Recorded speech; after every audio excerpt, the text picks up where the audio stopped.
Hi, I'm Chloe Herman, and on today's Moog Minute, we're headed back to our Tewkesbury, UK site, where we previously covered the state-of-the-art facility that was set to open in 2024.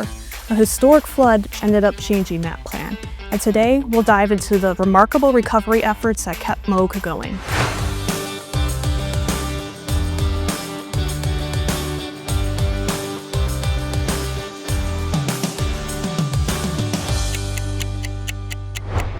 Hi, Nick. Thanks for joining us today. Tell us about the Tewkesbury plant's history, when it was established, and the products and programs there. Yeah, so Tewkesbury facility has existed in the UK since about 1968, so about 50 years.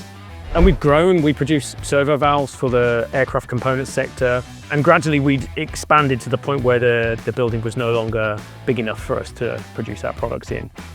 Tell us about the new building.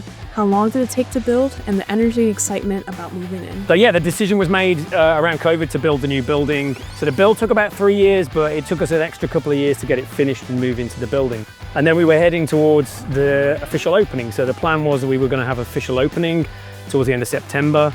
And then on the 20th of September, the sign was being put up on the outside of the building. And then that was the day the storm hit the facility.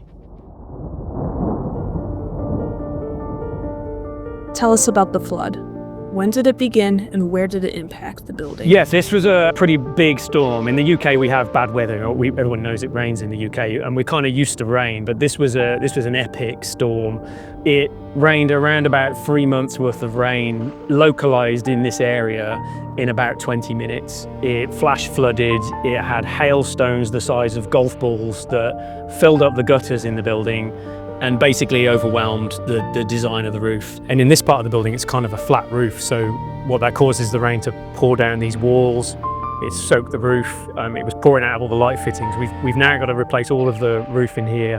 It meant all the carpet in this area all had to get replaced.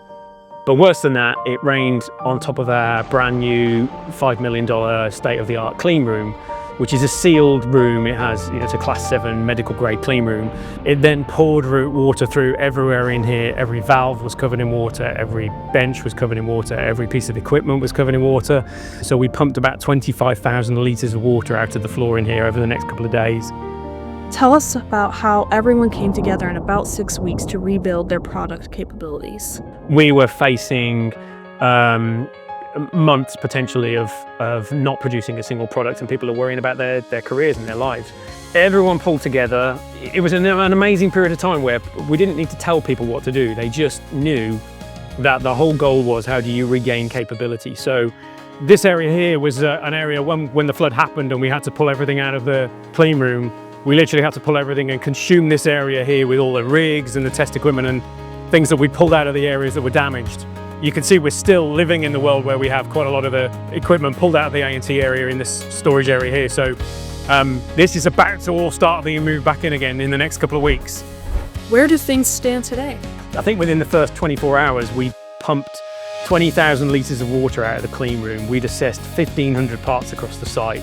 We got manufacturing back up and running and carousels cleaned, and it was every day this happened with just an amazing amount of things just were achieved in a short space of time. But we'd assumed we were going to lose a quarter of sales, and it was going to take us a full quarter to get back up and running, and then we'd gradually increase our sales from that point on. What actually happened was within 6 weeks we'd got full capability to produce every product, and over that 6 weeks we'd gradually been bringing production areas back online, so we were gradually starting to produce products. And now we're at the 10 months into the year. We are expected to hit the year on the budget that we originally put together.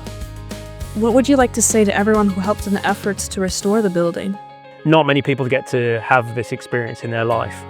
It was utterly devastating to have that happen, but it was also the most incredible period of my career, I think, to live through that, even especially that 6 weeks period where everyone was just pulling together, was an inspiring period of time, and it just demonstrated the Moog culture at work, and all of our values. I stood up in front of everybody and said, if there's a time where our values come to life, right, we are adaptable and ready to change. We are all in this together. It just demonstrated that, and I can only thank everybody for allowing me to be part of that journey when that happened. Our Moog values truly shine during this historic event, and this story is a true testament to the strength of our people. I'm Chloe Herman, and this has been a Moog Minute.